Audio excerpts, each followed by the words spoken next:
एक साधक ने प्रश्न किया है, भक्त और भगवान में क्या भेद है। और एक साधक ने 3 दिन पहले पूछा था कि आचार्यम माम बीजानीयात, ये जो प्रार्थना में श्लोक बोला जाता है इसको डिटेल में समझा दीजिए। तो दोनों प्रश्नों को मैं एक साथ समझा देता हूं। आचार्यम माम बीजानीया नावमन्येत कर्हिचित नमर्त बुद्ध्या सूयेत सर्वदेव मयो गुरु। ये भागवत का श्लोक है, 11वें स्कंद के 17वें अध्याय का 27वां श्लोक है। इसका सीधा सा अर्थ यह है, भगवान श्री कृष्ण स्वयं कहते हैं कि गुरु को, आचार्य माने गुरु, और गुरु माने जो श्रोत्रिय भी हो, ब्रह्मनिष्ठ भी हो, अर्थात शास्त्रों वेदों का ज्ञाता भी हो और भगवान की प्राप्ति भी किए हो, भगवत दर्शनादि भी किए हो। मुंडकोपनिषद कहता है, परीक्ष लोकान कर्मचितान ब्राह्मणो निर्भेद माया नास्त्यकृता कृतेन तद विज्ञानार्थम स गुरुमेवाभिगच्छेत समित पाणि श्रोत्रियम ब्रह्मनिष्ठम। पहले मुंडक के दूसरे खंड का 12वां मंत्र है। ये मंत्र भी यही कहता है कि भगवान को पाने के लिए, भगवान को जानने के लिए पहले जानना आवश्यक है।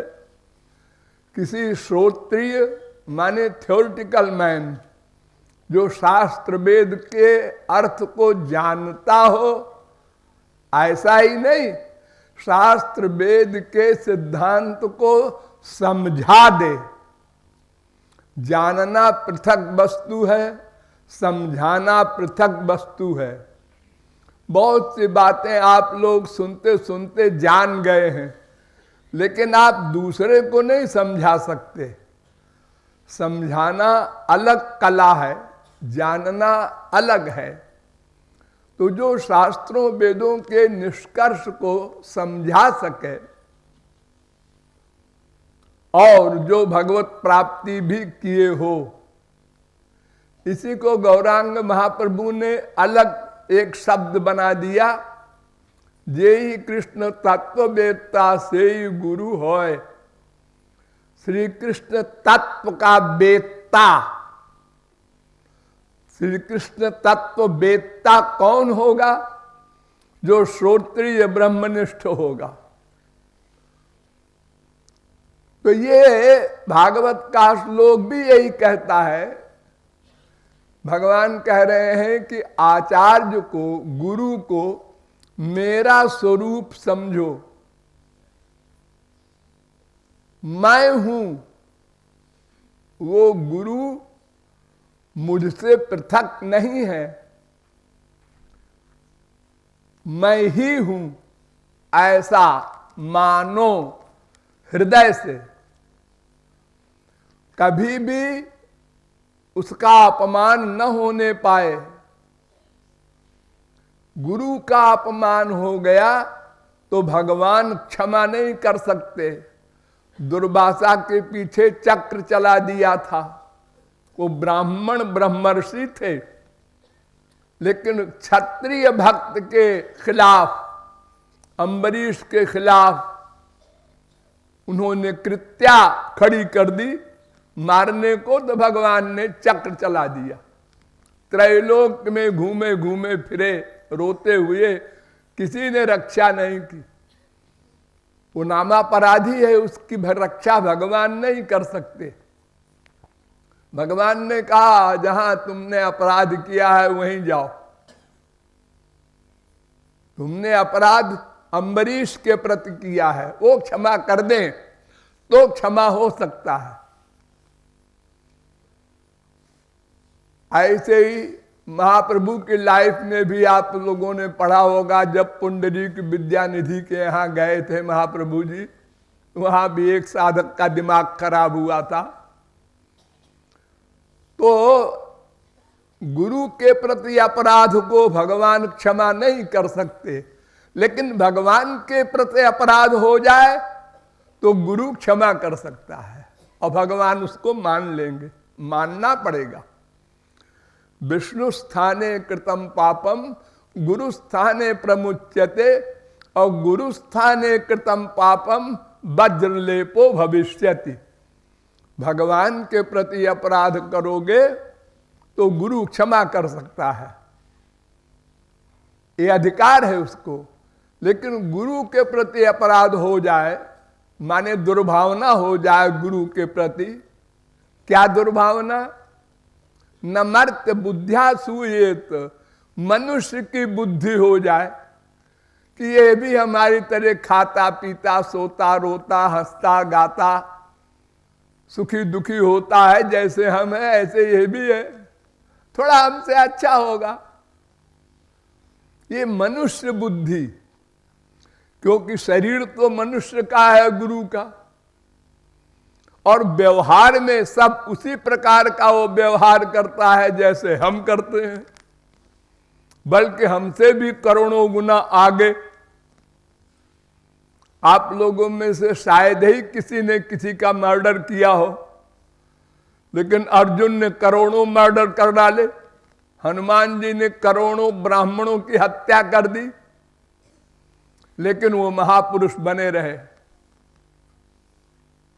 यानी माया का कर्म करते हुए माया से परे रहते हैं महापुरुष। जैसे भगवान माया से परे रहते हैं माया का कर्म करते हुए, ऐसे ही महापुरुष दोनों का काम योग माया से होता है। तो मर्त बुद्धि, मनुष्य की बुद्धि अगर कोई लाता है गुरु में, संत में, महापुरुष में, तो नामापराध कहलाता है। सब दैवी शक्तियां गुरु में बैठी हैं, क्योंकि भगवान गवर्न करता है। देखिए, एक सीधी सी फिलॉसफी समझ लीजिए। इंद्रियेभ्यः परा अर्थार्थेभ्यश्च परम मनः मनसस्तु परा बुद्धि बुद्धिरात्मा महान परा महता परम अव्यक्तो अव्यक्तात् पुरुषात् परा पुरुषात् न परम किंचित सा काष्ठा सा परागति। कठोपनिषद। इसका भावार्थ है कि इंद्रिय से परे उसके विषय, उससे परे मन, उससे परे बुद्धि, उससे परे आत्मा, उससे परे माया, उससे परे भगवान। तो बुद्धि से परे माया है। तो जब जीव भगवान को सरेंडर करता है, शरणागत होता है, तो माया हट जाती है। अभी तक तो माया थी, तो वो माया गवर्न करती थी जीव को, इसलिए जीव कर्म का फल भोगता था। भगवत प्राप्ति होने के बाद माया हट गई, अब भगवान गवर्न करता है जीव को, जीव कुछ नहीं करता। मोटी अकल में समझिए कि भगवत प्राप्ति के बाद महापुरुष कुछ भी नहीं करता, कुछ भी नहीं कर सकता। क्यों? इसलिए कि प्रयोजन मन उद्देश्य न मंदोपि प्रवर्तते। घोर मूर्ख भी बिना प्रयोजन के कोई कर्म नहीं करता। हाँ, तो जब भगवत प्राप्ति हो गई तो आनंद प्राप्ति हो गई। हाँ, तो अब कर्म करे तो क्यों करे, उससे सवाल होगा। आपने कोई कर्म किया, अच्छा, हाँ, क्यों किया? कुछ पाना बाकी है? नहीं नहीं नहीं, तस्य कार्यम न विद्यते। खराब कर्म किया, क्यों किया? कुछ पाना बाकी है? नहीं नहीं नहीं, न अच्छे कर्म का फल मिलेगा, न खराब कर्म का फल मिलेगा। अरे कर्म करने ही नहीं चाहिए उसको, लेकिन किया सबने। भगवान ने भी किया, उनके भक्तों ने भी किया, और हम लोगों ने सब पढ़ा इतिहास, आज भी है। देखो महाप्रभु की लाइफ में कह रहे हैं 2 ब्याह कर लो नित्यानंद से। कहां तो हरिदास का त्याग करते हैं कि स्त्री से भिक्षा मांग कर क्यों ले आए 80 वर्ष की वृद्धा से, और कहा कहते हैं नित्यानंद से 2 ब्याह कर लो। हम लोग भी थे उस समय और हम लोगों ने देखा सुना है। देखो सन्यासियों का ये हाल है, हम लोगों ने मखौल उड़ाया। कृष्णावतार में भी हम लोग थे, देखा 16,108 स्त्री, कोई लिमिट है, और एक एक स्त्री के 10-10 बच्चे, पूरी फौज तैयार हो गई। फिर उन बच्चों के बच्चे, और फिर सबको मरवा दिया। कोई पूछे, या उस समय हम लोग ये सुने होंगे, देखे होंगे, तो क्या कहे होंगे, कुछ गड़बड़ हो गया था उनका। इतनी स्त्री की जरूरत क्या, फिर इतने बच्चे पैदा करना, फिर उनको मरवा देना, इसे क्या है? ये तो कोई पागल कर सकता है ये सब काम। हम भगवान की या संत की एक बात नहीं समझ सकते। अगर एक बात समझ में आ गई तो सौभाग्य समझो कि एक बात समझ में आ गई। जार चित्ते कृष्ण प्रेमा करे उदय, तार वाक्य क्रिया मुद्रा विज्ञे न बुझे। बड़े बड़े ज्ञानी परमहंस भी नहीं जान सकते प्रेमियों के, भक्तों के, महापुरुषों के वाक्यों को, क्रियाओं को, उनकी हरकतों को नहीं समझ सकते। वो बुद्धि से परे हैं। अरे हम अपने घर में माँ बाप बेटा बीबी को नहीं समझ सकते तो क्या समझेंगे संतों भगवान को। अपने घर वालों को हम नहीं समझ सकते।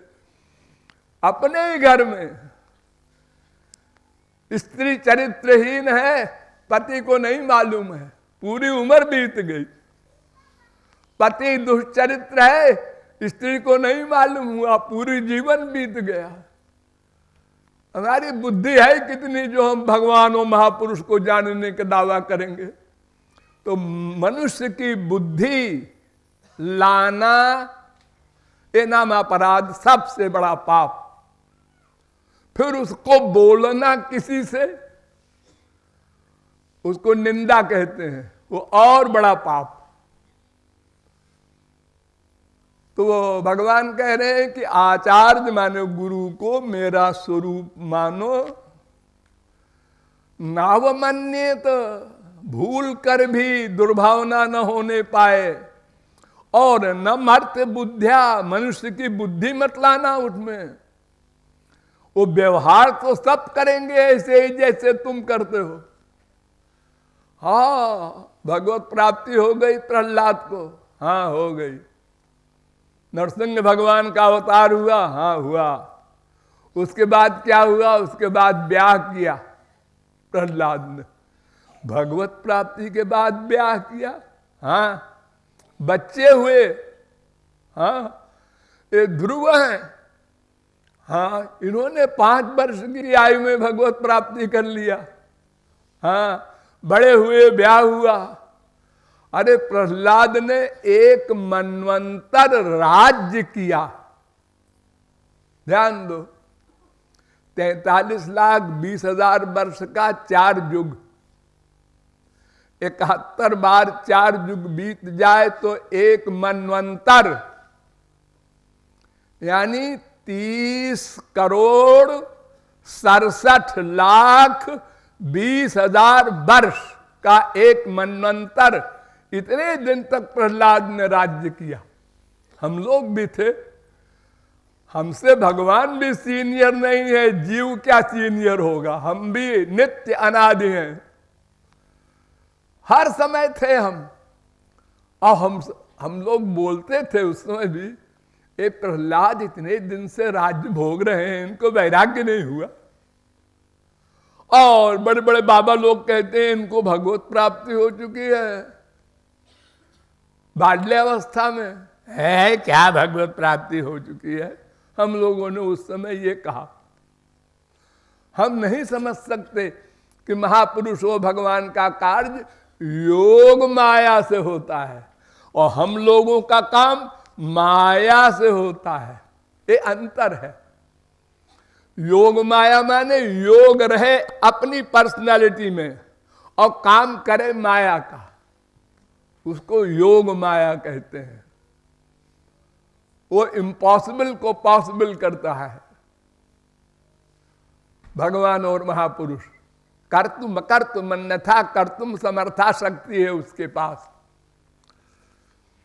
तो भगवान कह रहे हैं कि मर्त बुद्धि मत लाना, मत करना कभी। अगर किए तो नामा अपराध हुआ। भगवान तो करोड़ों कोस दूर हो गए तो आंसू बहा बहा के चाहे मर जाओ, क्षमा नहीं करेंगे। यही हुआ अनादिकाल से अब तक। हमने अनंत आंसू बहाए हैं भगवान श्री कृष्ण के लिए, लेकिन नामापराध भी अधाधुंध किए हैं निर्भय होकर के। हे न कृष्ण नाम यदि लय बहुबार, तभु यदि प्रेम नाहे नहे अश्रुधार, तबे जान आध बे अपराध प्रचुर। वो नामापराध किया है तुमने बार बार। गुरु जी के आगे बैठे हैं और गुरु जी के प्रति सोच रहे हैं विपरीत। एक गुरु जी इनको माला क्यों दे दिया, हमको क्यों नहीं दिया माला? गुरु जी ने इनकी ओर देखा, मेरी ओर क्यों नहीं देखा? बैठे बैठे हम लोग नामापराध करते हैं। तो साधना का फल क्या मिलेगा? 10 रुपया कमाओ, 100 रुपया खर्चा करो, जजमेंट क्या होगा? नाम नामकारी बहुधा निज सर्वशक्ति तत्रार्पिता नियमित स्मरणे न काला। एतावती तव कृपा भगवन् ममापि दुर्दैवमी दृश्यमिहाजनिनाव। ये दुर्दैव है।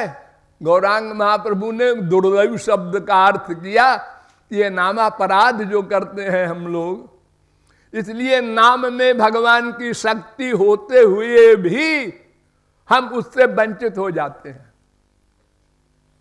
अनुराग नहीं होता नाम में, नामी में। लगातार बोलते जा रहे हैं राधे राधे, श्याम श्याम। हाँ, थोड़ा थोड़ा अनुराग गुरु कृपा से हुआ है, अपनी कमाई से नहीं।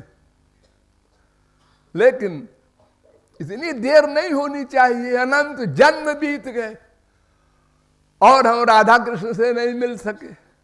वही नामापराध कारण है। एष वै भगवान साक्षात, ये श्लोक भी आप लोग बोलते हैं प्रार्थना में। एष माने ये गुरु, ये महापुरुष आचार्य साक्षात भगवान है। क्योंकि भगवान ही गवर्न कर रहे हैं इसके अंदर बैठकर। ये तो कर चुका जो करना था इसको। भगवत प्राप्ति के बाद इसको कुछ नहीं करना, ये कर चुका, इसकी छुट्टी है। अब भगवान इसका वर्क करते हैं। हम रामायण गीता भागवत कोई ग्रंथ क्यों मानते हैं? इसलिए नहीं मानते कि तुलसीदास ने बनाया है, वो महापुरुष थे, सूरदास ने बनाया है, ये नहीं। वो तुलसीदास के अंदर बैठे हुए राम, उन्होंने रामायण लिखी है, इसलिए उसके एक एक शब्द को हम मानते हैं। भागवत के एक एक शब्द को मानते हैं, क्योंकि गवर्नर उसका हो गया भगवान। वो माया हट गई, अब भगवान डायरेक्ट गवर्नर हो गया बुद्धि का, बुद्धि मन की, मन इंद्रियों का। अब सब क्या एक स्वरूप हो गया भगवान से। तो वो संत कहता है जो करे सो हरि करे, होए कबीर कबीर, उर प्रेरक रघुवंश विभूषण। मैं कुछ नहीं करता, वो जैसा कराते हैं वैसा हम करते गए, हमसे कोई मतलब नहीं, हम क्यों कुछ करें, क्योंकि हमको तो मिल चुका जो मिलना था, उसके आगे और कुछ नहीं है कि श्री कृष्ण के आगे भी कुछ होगा, उसके लिए भी कुछ करो ना। मत्तः परतरम नान्यत् किंचिदस्ति धनंजय, गीता 7वें अध्याय का 7वां श्लोक। मुझसे परे कुछ नहीं है अर्जुन।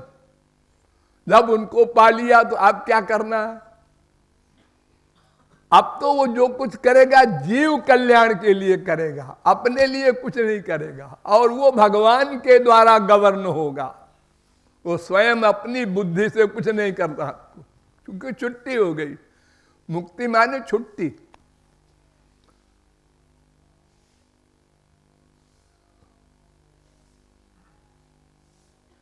यस्य साक्षात भगवती, फिर कह रहा है वही भागवत ग्रंथ, साक्षात भगवती ज्ञान दीप प्रदे गुरु, मर्त्या सद्धि, मनुष्य की बुद्धि लाए बस सब सर्वनाश हो गया, पतन हो गया। मिथ्या अहंकार, किसी को शरीर की सुंदरता का अहंकार, किसी को पैसे का अहंकार, किसी को बुद्धि का अहंकार, किसी को जुआवस्था का अहंकार, कोई न कोई अहंकार, किसी को 2, 3, 4 अहंकार इकट्ठे हो गए, बस फिर भगवान का भी अपमान, संतों का भी अपमान। हमने यही किया।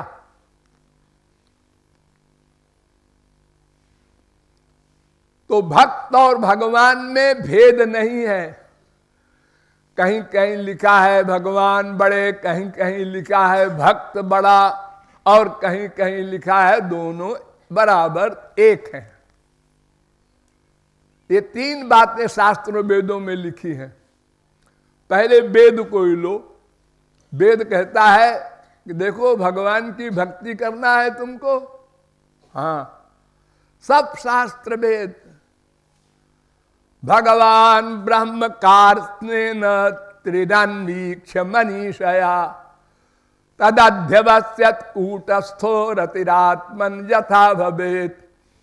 दूसरे स्कंद के दूसरे अध्याय का 34वां श्लोक। ब्रह्मा, ये भगवान का अवतार है, ब्रह्मा विष्णु शंकर।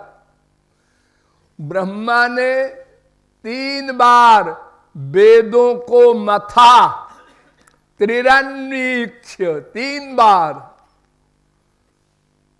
वेद को कोई नहीं समझ सकता। वेदा ब्रह्मात्म विषया त्रिकांड विषया इमे, अनंत पारम गंभीरम।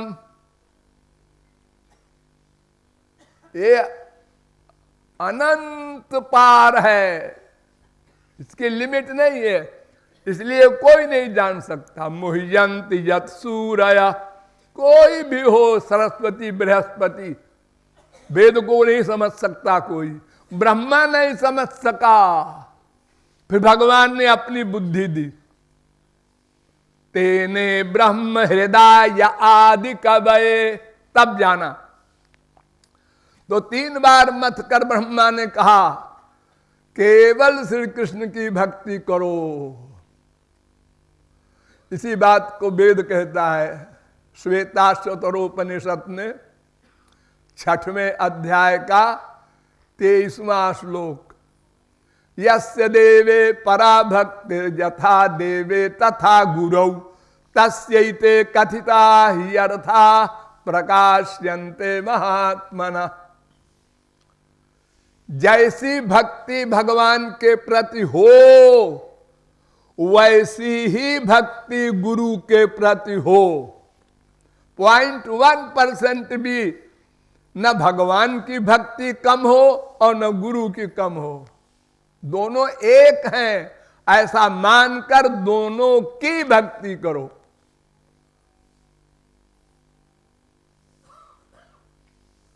और ये जो कहा गया है जगह जगह कि भक्त बड़ा है, महापुरुष बड़ा है, भगवान ने स्वयं कहा है 1000 जगह,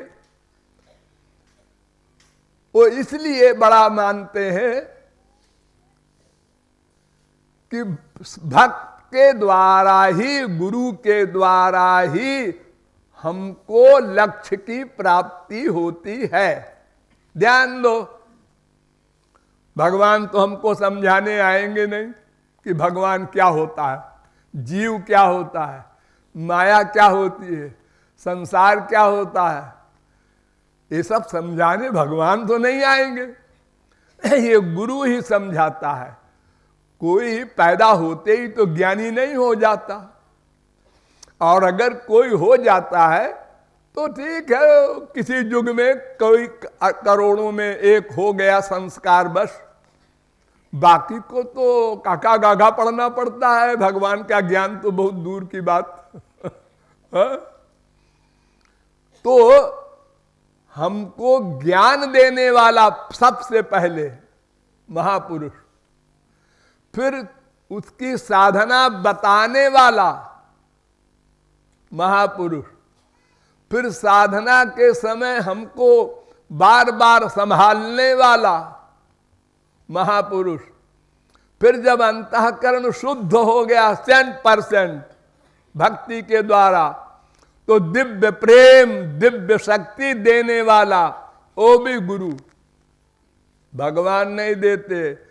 अब जब शक्ति मिल गई, अब भगवान आ गए साथ में। आजा आजा, अब तुम मेरी है।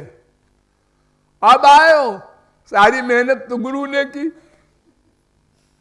भगवान कहते हैं भाई ऐसा है कि ये काम तो तुम्हारे गुरु जी का है। निर्मल मन जन सो मोहि पावा, निर्मल हो जाएगा जब मन बिल्कुल, तब मैं आके उसमें बैठूंगा।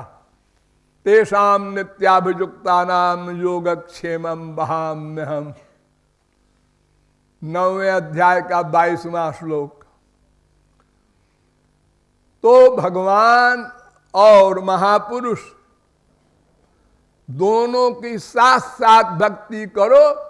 भगवान बड़े हैं ये भी ठीक, क्योंकि जीव तो उनका अंश ही है। वो जो जिसको आज हम महापुरुष और गुरु कहते हैं, वो पहले हमारी तरह तो था, वो भी मायाबद्ध। इसलिए वो भगवान बड़े हैं ये भी ठीक। अरे ब्रह्म शब्द का अर्थ ही है बृहत्वाद ब्रह्मणत्वाद, जो बड़े से बड़ा हो, महतो महीयान, वो भगवान होता है। न तत्समश्चाभ्यधिकश्च दृश्यते, 6वें अध्याय का 8वां मंत्र, श्वेता चतुरोपनिषद। जिससे बड़ा कोई न हो। न तत्समोस्त्यभ्यधिका कुतोन्य, गीता 11वें अध्याय का 43वां श्लोक। निरस्त साम्यातिशयेन राधसा, भागवत। यानी जिसके समान भी कोई ना हो, उससे बड़ा कौन होगा। असली तो सिद्धांत ये है। लेकिन जो जीव उस भगवान को प्राप्त कर लेता है, भगवान अपनी सारी शक्ति उसको दे देते हैं। 8 गुण। अपहृत पापमा बिजरो मृत्युर्विशोको बिजघत्सो पिपासा सत्य कामा सत्य संकल्पा। छांदोग्योपनिषद 8वें प्रपाठक का पहले खंड का 5वां मंत्र।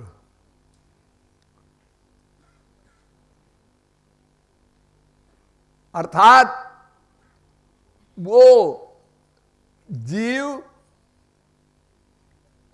जिसने भगवान को पा लिया, वो भगवान के बराबर हो गया। भगवान ने उसको सब शक्ति दे दी।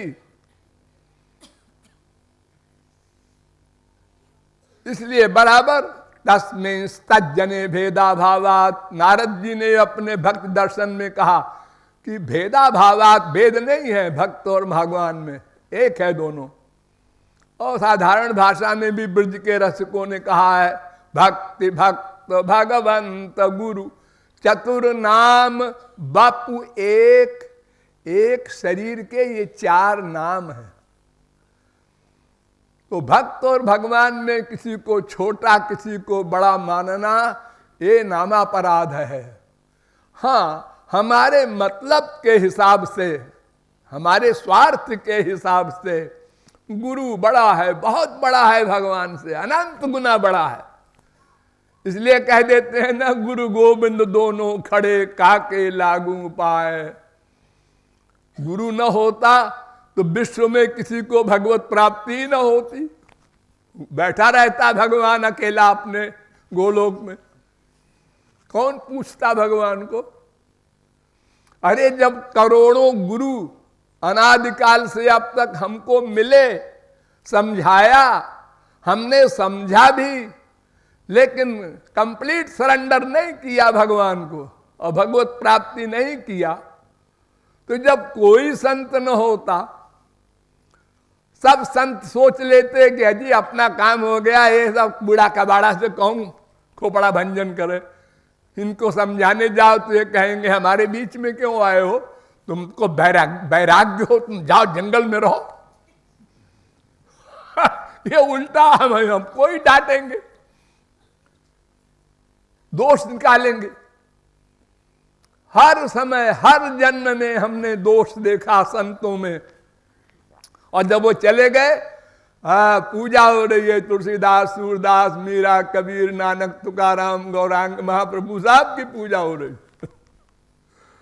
वही श्री कृष्ण को गालियां दी है हम लोगों ने, लफंगा लड़कियों के पीछे घूमता रहता है दिन भर, और जब वो चले गए तो हरे कृष्णा कृष्णा कृष्णा हरे हरे क्यों करते। जब वस्तु सामने होती है तो दोष बुद्धि होती है, अहंकार के कारण। क्या है तुम्हारे पास जो अहंकार कर रहे हो। देखो हमारे मृत्युलोक में, संसारी सुखों में, संसारी एरिया में सबसे बड़ा बुद्धिमान है बृहस्पति। तुम्हारी बुद्धि उसके आगे क्या है, जैसे समुद्र के आगे एक बूंद।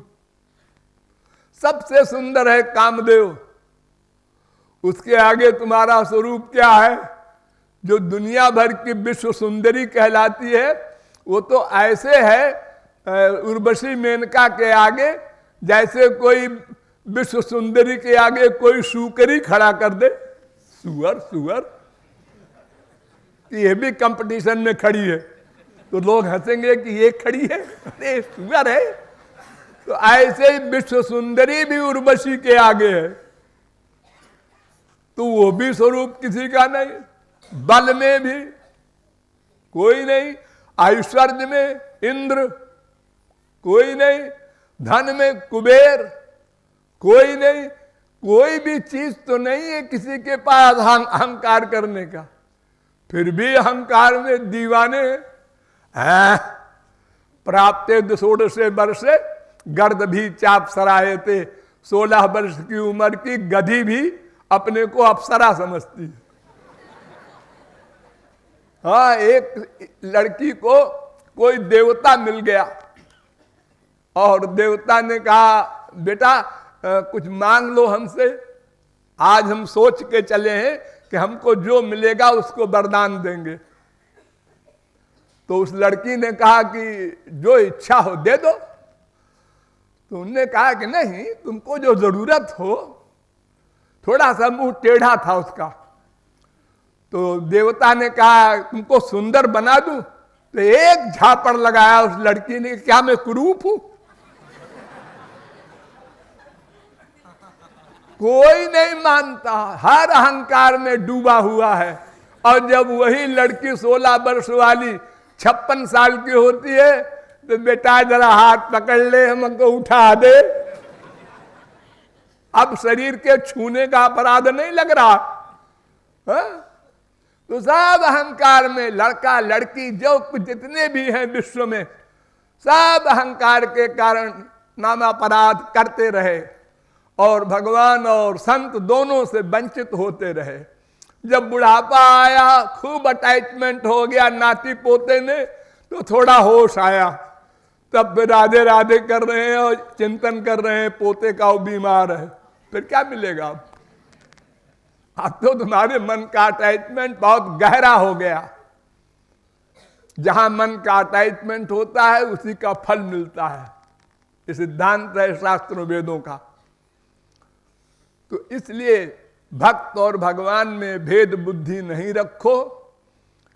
और जो भक्त की बड़ी महिमा गाई गई है वो इसीलिए गाई गई है कि हमारे स्वार्थ के सिद्धि के लिए वो सब कुछ पहले वही करता है, लेकिन वो जो कुछ करता है वो भगवान की शक्ति से ही करता है, उसकी अपनी प्राइवेट कोई शक्ति नहीं है।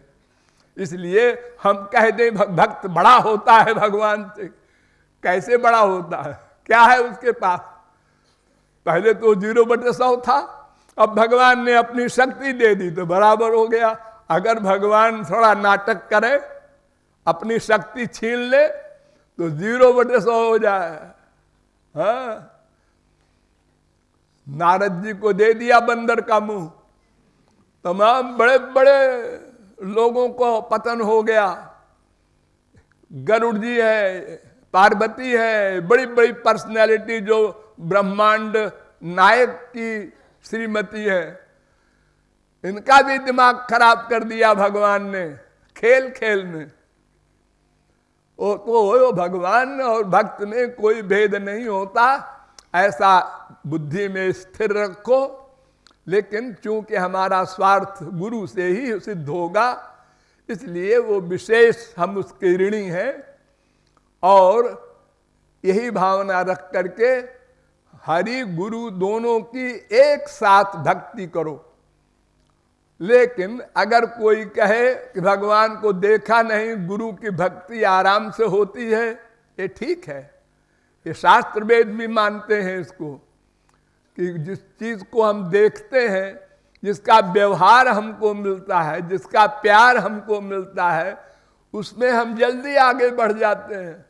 अब भगवान का रूप तो देखा नहीं है, शास्त्रों में सुनते हैं, वो रूप अलौकिक है, हम बना नहीं सकते, तो परिश्रम पड़ेगा, असंभव नहीं है कुछ। तो गुरु की भक्ति से भी वही लाभ मिलेगा जो हरि गुरु दोनों की भक्ति से लाभ मिलता है।